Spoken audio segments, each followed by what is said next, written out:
Assalamualaikum warahmatullahi wabarakatuh. Alhamdulillahi rabbil alamin wal 'aqibatu lil muttaqin wala 'udwana illa 'alal zalimin. Asyhadu an la ilaha illallah wahdahu la syarikalah wa asyhadu anna Muhammadan 'abduhu wa rasuluhu. Allahumma shalli wa sallim wa barik ala habibina wa syafi'ina wa sayyidina Muhammad ibn Abdullah wa ala alihi wa sahbihi ajma'in. Amma ba'd, ma'asyiral muslimin wal muslimat, jamaah subuh yang dimuliakan oleh Allah Subhanahu wa taala. Pertama-tama kita bersyukur kepada Allah Subhanahu wa taala masih memberikan kita kesehatan dan kekuatan pada subuh hari ini. Tentu saja waktu subuh ini waktu yang penuh dengan keberkahan. Jamaah sekalian, kata Nabi sallallahu alaihi wa alihi wasallam, burika li ummati fi bukuriha. Berkahilah umatku pada waktu subuhnya.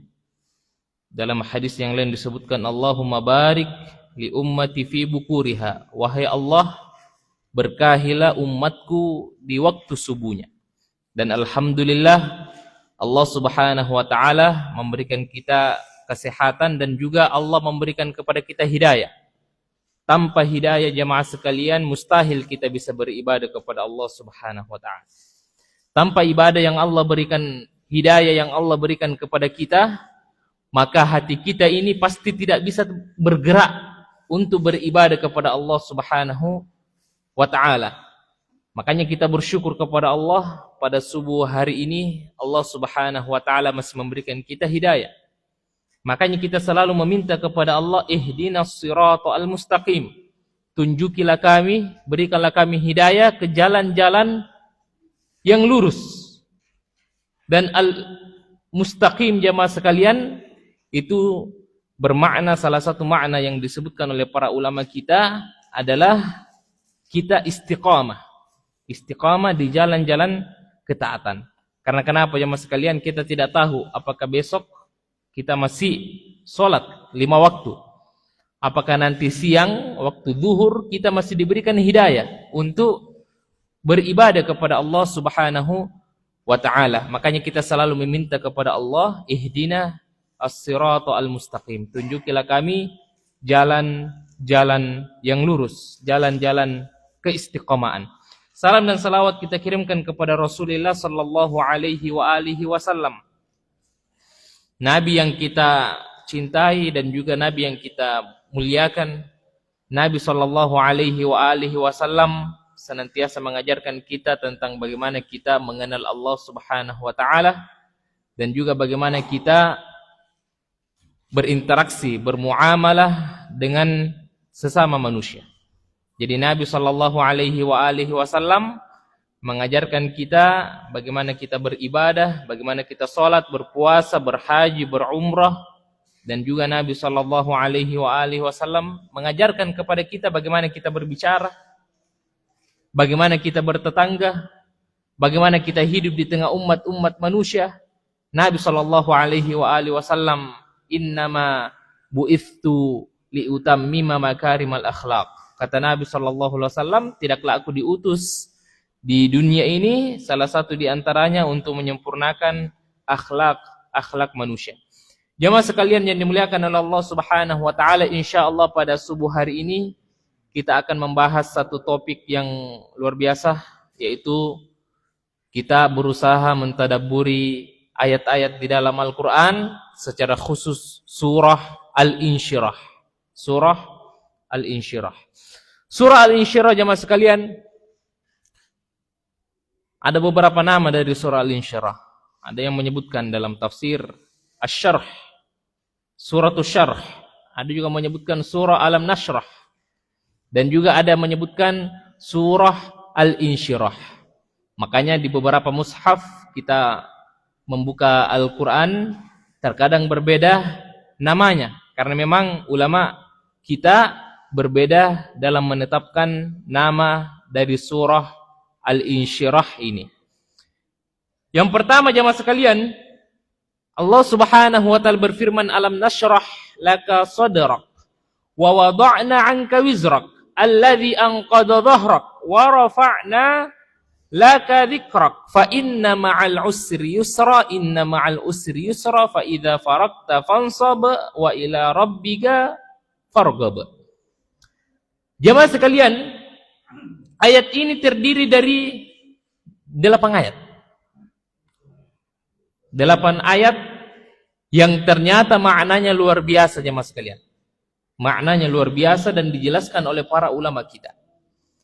Yang pertama, Allah menyebutkan alam nashrah laka sadrak.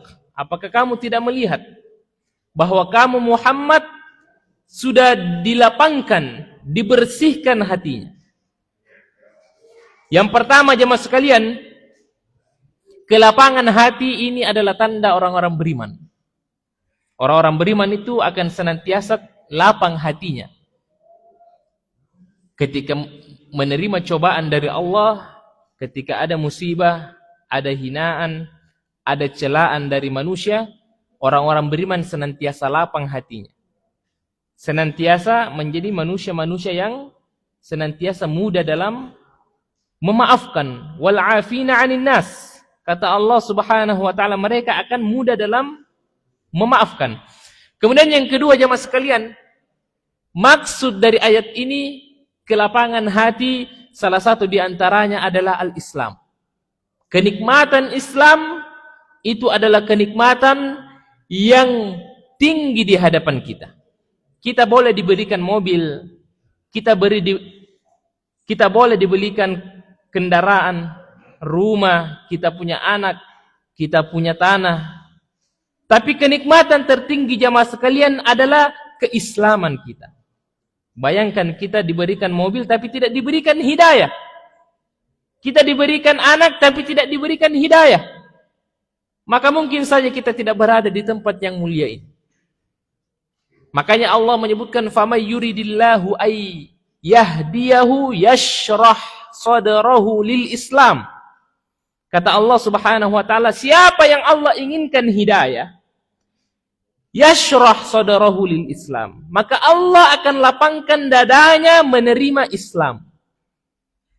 Makanya alhamdulillah jemaah sekalian, kita diberikan salah satu kenikmatan yang luar biasa adalah al-Islam, keislaman. Maka ini kenikmatan yang perlu kita syukuri. Bagaimana caranya kita mensyukuri kenikmatan itu jemaah sekalian? Dengan memperbanyak ibadah kepada Allah Subhanahu wa taala. Kita diberikan kendaraan. Kita diberikan kendaraan, bagaimana caranya kita mensyukuri nikmat ini? Apakah cukup dengan syukuran? Maka tidak cukup jemaah sekalian. Walaupun 1000 kali dia syukuran, tapi kendaraannya tidak mendekatkan dirinya kepada Allah, maka tentu saja itu adalah bukan kesyukuran. Ada orang naik rumah jemaah sekalian, dia syukuran. Luar biasa syukurannya, sampai ada elektronnya.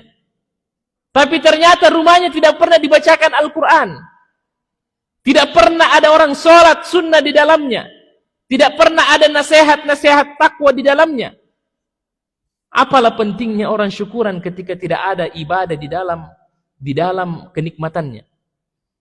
Makanya jemaah sekalian, kenikmatan ketika kita ingin mensyukurinya adalah dengan memperbanyak ibadah kepada Allah Subhanahu wa taala.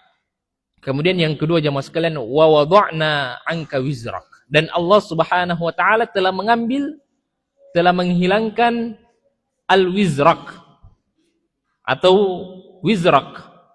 Apa itu wizrak jemaah sekalian? Adalah adz-dzambu, yaitu dosa.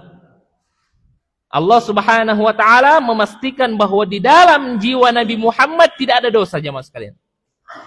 Kata Allah Subhanahu wa taala, liyaghfira lakallahu ma taqaddama wa ma ta'akhkhar. Allah Subhanahu wa taala telah mengampuni dosa manusia, dosa Nabi Muhammad sallallahu alaihi wasallam kalau seandainya berdosa. Ma taqaddam wa ma ta'akhkhar, apa yang telah berlalu dan apa yang akan datang. Bayangkan, Nabi sallallahu alaihi wasallam telah diampuni dosa-dosanya. Dan kata ulama kita, wa wada'na anka wizrak, di sini menunjukkan bahwa dosa itu jamaah sekalian luar biasa efeknya terhadap manusia. Karena Allah Subhanahu wa taala menghilangkan keburukan-keburukan yang ada di dalam dada Rasulullah, maka kemudian menjadi hamba-hamba yang bertakwa, yang paling bertakwa di hadapan Allah Subhanahu wa taala. Kemudian di ayat yang ketiga jamaah sekalian ini yang luar biasa, allazi anqadha dhahrak. Dosa ini anqadha dhahrak, yang berat dipikul di pundakmu. Jadi luar biasa ayat ini jamaah sekalian menunjukkan bahwa dosa itu menjadi beban orang-orang beriman. Kita melakukan satu kesalahan, semakin banyak kesalahan itu, maka akan menjadi beban kita jamaah sekalian. Bahkan Nabi menyebutkan ketika orang melakukan idza aznaba dzamban, ketika manusia melakukan kesalahan, maka diberikan satu titik hitam di dalam hatinya.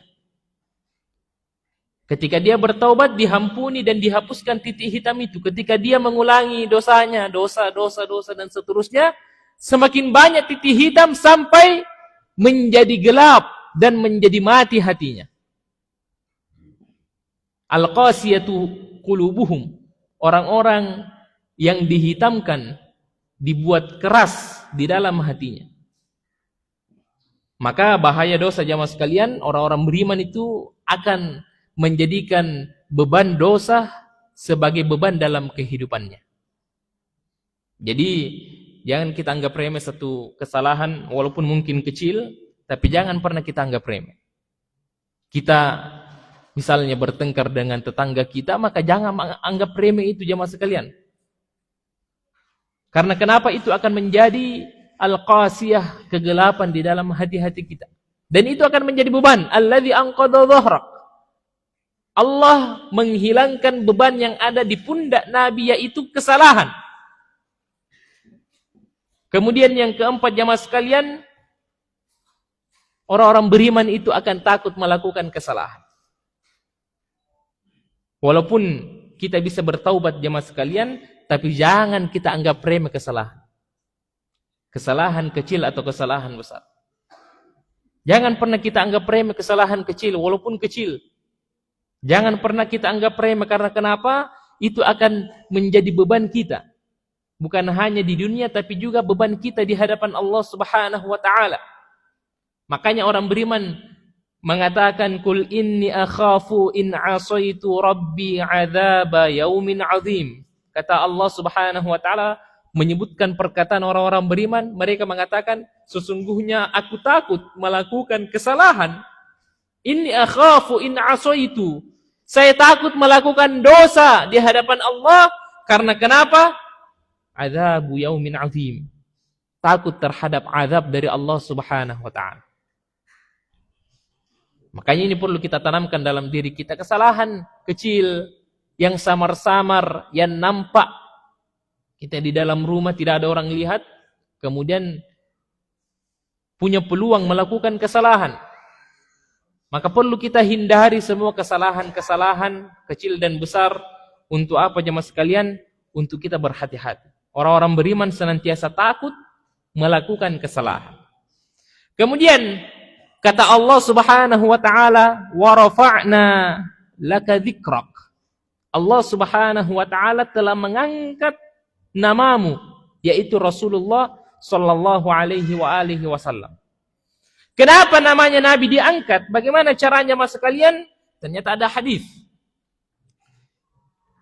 yang disebutkan oleh sahabat yang mulia Abi Sa'id an Rasulillah sallallahu alaihi wasallam, bahwa pernah datang Jibril kepada Nabi sallallahu alaihi wasallam mengabarkan tentang Allah mengangkat namanya. Kemudian Allah Subhanahu wa taala menyebutkan, idza dzukirtu dzukirta ma'i. Bagaimana caranya Allah mengangkat namanya Nabi? Ketika Allah disebutkan dzukirta ma'i, maka pasti namamu juga disebutkan.